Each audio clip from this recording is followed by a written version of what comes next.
Începem acum prima zi de Future Banking cu un subiect pe care cred că nu greșesc dacă îl consider fundamental pentru activitatea oricărei bănci, pentru că înainte de orice transformare digitală avem nevoie de core banking.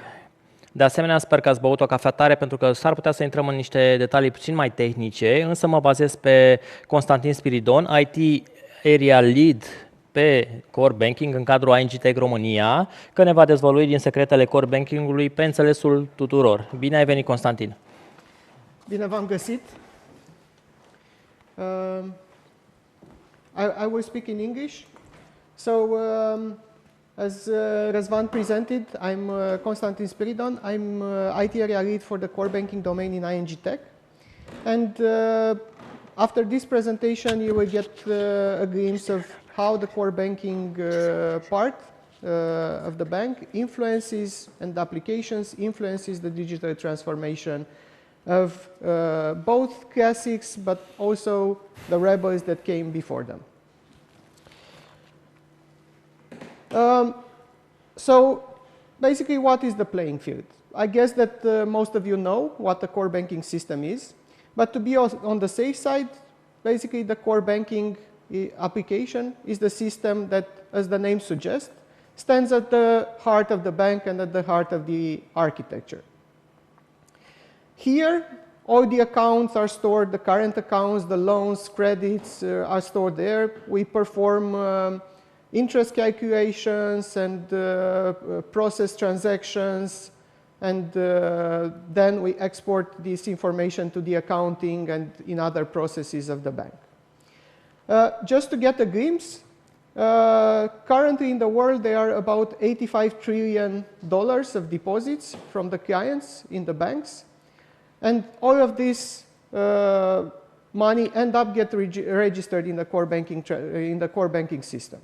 Also, there are about 650 billion transactions processed each year that, of course, all of them end up also in the core banking system. My experience with the core banking starts in 2001 when I started as a developer for a bank. Then that was basically the main system of the bank. And at that time, it was a big achievement for a bank to have a centralized core banking, where basically you could go in whatever branch of the bank and be able to access your accounts from each branch. Now, it's quite funny to discuss about this, because now the expectation of the customer is to be able to access your accounts anytime, everywhere, 24/7. Also, I remember that when you have to make a transaction, you had to fill in a paper, then give it to a branch teller. The branch teller went to the core banking system, input some information, and then if your friend was at another bank, which you wanted to transfer money, it took a couple of days or more. And now the expectation basically for this is that the transaction should happen instantly. So in the meantime, also a lot of other players came into play that I will call them rebels. But now let's discuss about the classics. Because what is amazing from the story that I just told, basically many of the banks have the same core banking system that they did in 2001. Of course, they did some upgrades. They moved some of the functionalities of the application to other systems because they wanted to leverage from the richness of functionalities that appeared after that. From a single system or 10 systems that the bank had, the architecture usually ballooned to 50 to 100 systems. So, but in the end, the core banking system remained the same. There have been probably some upgrades, but in essence, there is the same for many of the banks, there is the same core banking system that was engineered for a world that we no longer live in. So I read a statistic that in US, 40% of the banks still have their core banking system developed in COBOL, which is a programming language created like 60 years ago, when we live in a world that expects streaming analytics, cloud nativeness, and boundaryless information flow. So now, in the meantime, as I said, the customer expectations changed a lot. Also, after the 2008 crisis, a lot of the regulatory burden starts to fall on the bank. So that created a lot of pressure on the bank to be able to be more agile, to come with better products to the customer, faster products, while fulfilling the regulations. And that put a pressure a lot on the costs. They needed to invest a lot more money. And in many times, we cannot say that the agility grew up, or we could offer the right products to the customers. So based on this, it's no wonder that when Temenos did a survey a couple of years ago, Temenos is a major core banking system supplier. So they wanted to investigate and to see how what are the priorities of investment of the banking leads in the IT systems. And they found out that actually the core banking is the first priority for all of them, because they perceive it as the main driver for cost effectiveness in the future. And also is very important to leverage also the investments in the other domains. The digital channels came second. So now these traditional banks, these classics, basically face three possible strategies to help them out modernize these systems and improve their digital transformation effectiveness. The first option is basically to take the old core banking and replace it as a big bank with another one. But this involves a lot of risks, because you have to invest, you have to do it as a big bank, you have to migrate all the functionalities at once, you have to invest a lot in data migration. But this can help the banks that have a core banking that is out of support. They can help the banks that have a core banking that is very unstable and they really need to do something. The second strategy that they can employ is a progressive modernization. So that means to start removing functionalities for core banking, putting them in other applications, putting them in a modern architecture that you create around the core banking, based on microservices and with the modern architectural patterns and concepts. And then strip, in the end, the core banking to a basic functionality that then you can easily migrate to a next generation system. This can help the banks that have a core banking system that is still viable, it's in support, is very stable. And the risks here is that you don't achieve immediately, or you achieve on a longer time the effectiveness and the time to market that you need, because this kind of transformation usually take 5 years or more. The third strategy is basically to do to have a totally new architecture proposition for the business proposition for the customer, based on a new stack of technology that uses directly the next generation core banking systems, a new architecture, and so on. And this can be less risky, because you start onboarding the new customers on this, and you can do it in a controlled way. And then you start migrating all the others gradually as this architecture matures, and also you get trust into the system. And I call this the rebel classics. On the other side, the rebels had a different path. So most of them started small. And when they started, there were already these evolutions in place, and they can pick and choose what they use. So they integrated the core banking directly within their architectures, directly within their digital business proposition. And so they benefited a lot from the flexibility and agility. But they also, this was also made possible because they started small. And different rebels, so fintechs have different approaches.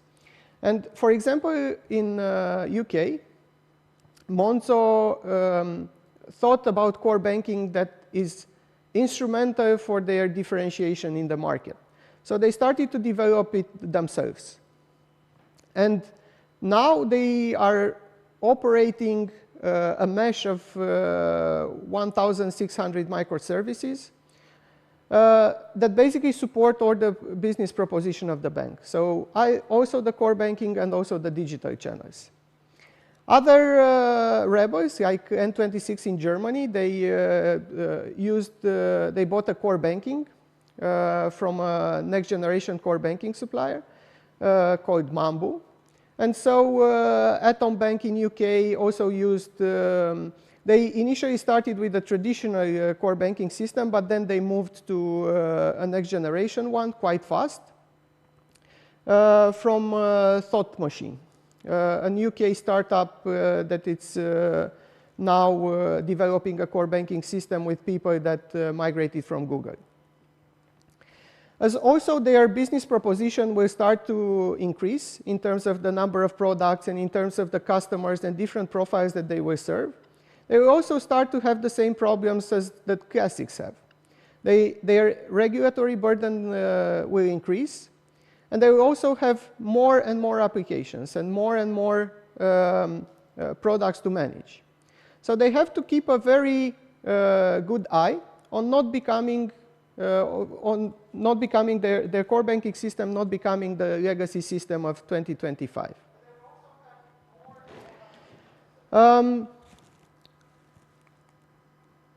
Now, both for the classics and rebels, the future for them and for the core banking looks like this. So the core banking system for whichever of them should be very slim, should be very fast, should perform only the functionalities that are required for it and nothing more, should be highly secure and reliable. And these are basically also things that are on their mind of the rebels. So they will have to increase the investment that they have here, which is something that the classics, many of them solved in the past. Also, a key differentiator between them and the key for success is the engineering culture that you build within the company, because you have to realize that the future of banking now is as technology companies. Also, the classics and the rebels can learn from each other. So classics can learn from the rebels how to streamline their architecture, how to be flexible and agile, how to offer faster products to the customer while leveraging basically on the greater financial power that they have, and also from the fact that they have far more data about their customers to get customer insights. On the other side, the rebels can learn from the classics' past mistakes about how many of them had a lot of legacy systems, and they can avoid these mistakes. They can also learn from them how to manage a large pool of customers and with different expectations, and to have the right processes behind for regulatory processes and so on. While in the meantime, leveraging for their agility and flexibility. So also in the end, I think that both of them can join forces to become stronger together. Thank you very much. Thank you, Constantin. First of all, great presentation. It's a pleasure to have you here. I have a question because I want to know why is it important for a bank like ING to look over all the core systems at the rebels and in Europe, and do you learn from Monzo and N26 and the likes? about how to improve your core banking? Now, globally in ING, we operate around 10 different core banking systems. Many of the countries have now have all of them the same core banking. Still, there are differences between them. But the idea is that you keep wondering in the end why you should develop the kind of the same basic functionalities times number of countries that you have. So, because in the end, if you do this, the customer in the end will feel it in his pocket because you will be more expensive. And also, you don't fully leverage and pass knowledge from one country to the other. So you basically miss an opportunity for the time to market of some products.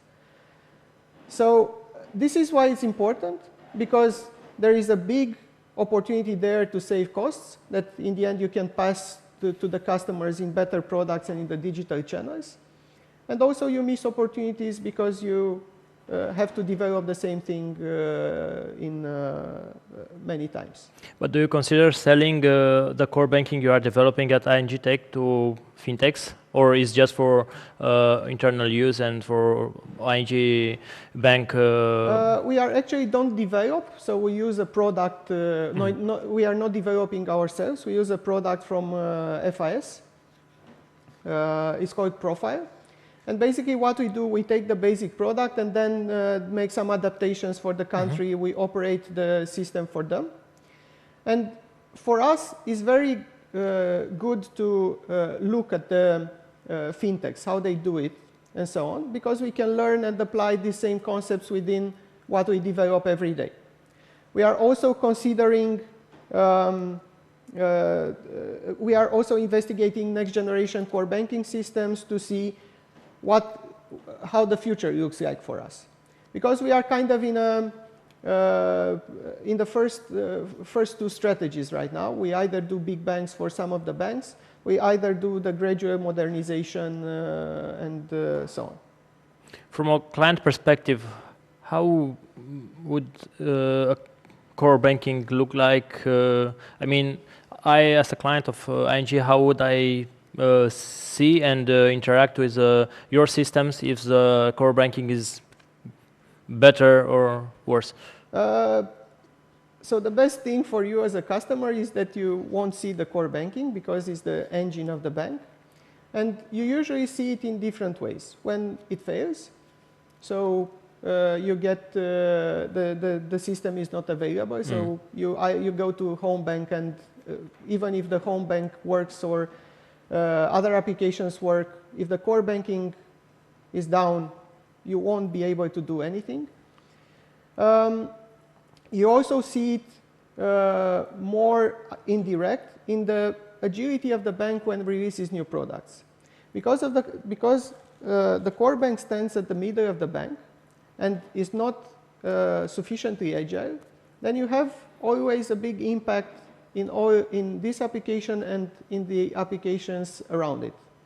So that means that a bank has to invest a lot in testing, has to invest a lot in these changes, so products are released later. Great. Thank you very much, Constantin. It was a pleasure having you here at Future Banking. Yes, it was a pleasure for me too. See you, and we'll get back after a short break, commercial break. Thank you.